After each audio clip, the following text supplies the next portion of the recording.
The next step, you guys, is to do the actual Part D comparison.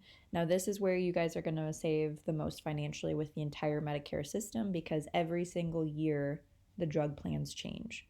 The number of drug plans offered, your prescriptions are going to change, and then also how a particular drug plan covers a tier of prescription changes from year to year. So all you're going to do is go to medicare.gov, find 2021 health drug plans, and then you're going to log in. Now, most people, if I set this up for you, your username is going to be your first name dot your last name, and your password is going to be capital B ANKERS, the number 1 exclamation point. So bankers1 exclamation point. Some of you may have a different username or password, but you should know that. You probably wrote it down somewhere. So if nothing's ringing a bell, then it's going to be your first name dot last name and then bankers with a capital B, the number 1 exclamation point. Logged in, and this very first page, now we want to make sure that our reading skills are on par. So right here it says 2020. We're not. We're looking for 2021. So we want to make sure to switch it over to that. And for this, you're simply looking for drug plan. That's it. You already have your original Medicare, and then you proceed. Then your zip code should automatically populate. If not, go ahead and do that. And then you have the county. So push next. Your entire list of prescriptions are going to be here. You either edit the drug. So if you need to add frequency or add a prescription, you can add your recently filled drugs or find and add a drug right here. If you need to remove the drug, you just take it off here. Make sure that's up to date. Either way, when you're done, you're hitting done. Okay. And then you can do, this is where you get to compare, you guys. So really important, you get to compare 5 pharmacies and also mail order. You just hit pharmacy added and then just click the pharmacies you want. Maybe it's CVS, maybe it's Walgreens. Those are probably the 2 most ones, but down here is where you're going to get the entire list. And then you put done at the bottom. And then here's where you get to filter. So push the filter. You want it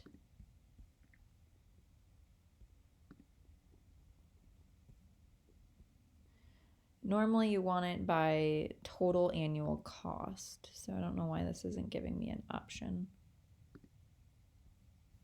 Give me 1 second.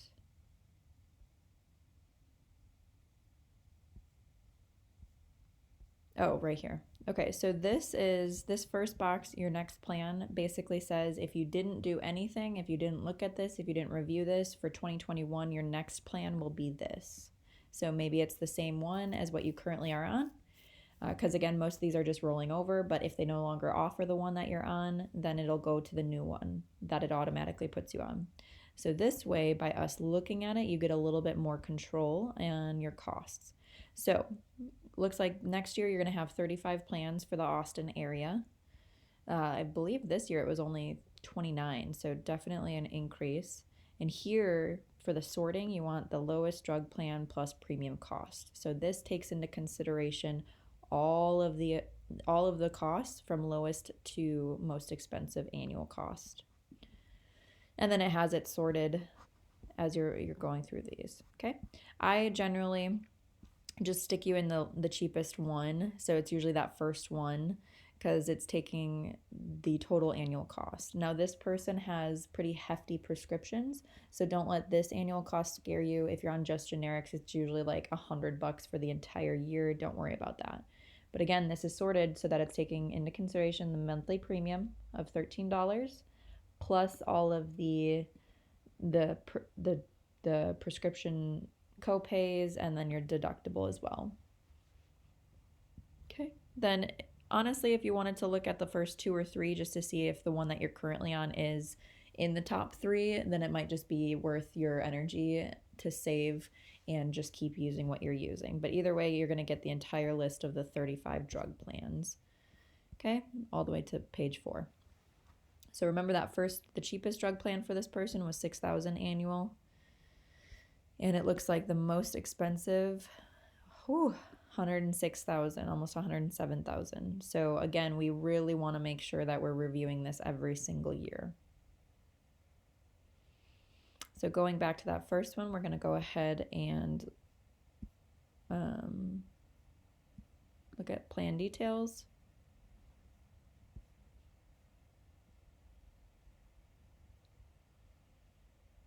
And then this tells us what the prescription copays are going to look like for the preferred retail. And it looks like both CVS and Walgreens are preferred. And then here's the actual breakdown. So which one is going to be the most expensive? Retail cost, we're not too concerned about that unless you're hitting the donut hole. We primarily are looking at the cost before the deductible. Okay, so the second column. So except for this inhaler, you're looking at $3 to $1 copays and then a couple more expensive. So then you want to look at your monthly total is $775. And then you can actually compare it with the next pharmacy that we looked at, which was Walgreens. So you can see that Walgreens is slightly more expensive on a monthly basis. So again, not too considerably more expensive. So if you don't mind changing pharmacies, no worries. If you want to just stay at the pharmacy you're at, you can just frankly just click on the pharmacy that you want back at the original page when we got to select the pharmacies. And then it'll also tell you your mail order. So maybe for a lot of you who are on generics, that's going to be more cost effective. This is going to be for 90 days supply, so 3 months at a time. So you're looking at roughly the same as CVS. Okay. Then when you're ready, if it is going to behoove you to switch drug plans to save you money, then you just click the enroll button. Self-explanatory, you're entering your Medicare information, your phone number, making sure your address is up to date. And then for these general questions, so step 4 of 7, you just want to push no as the other drug plan, because basically they want to make sure that you're not double insured for your Part D. And you're technically dropping your old one and then signing up for this new one, so you will only have the one. And then, yeah, just fill all this out. It's optional, so I wouldn't say you don't need to. And then you get it to choose how you want to pay your plan premiums. Most people are doing Social Security. Just click that. Next. Agree. And you say, I am the person joining the plan. And then hit the submit or understand and then submit. And then it's easy peasy. Then you'll get a card in the mail sent usually within 2 weeks. And then as long as you have it before January 1st, you're good to go. And that's how you enroll for the following year's plan. And every year it's going to be the same. So make sure you save this video so that you get to empower yourselves, being self-sufficient, self-reliant, and you get to do a little bit of your own research so you don't have to rely on anybody else in case something happens or whatever the situation might be. So I love you guys. Thank you so much for this amazing run. And of course, just always reach out when you guys have questions. Please don't hesitate.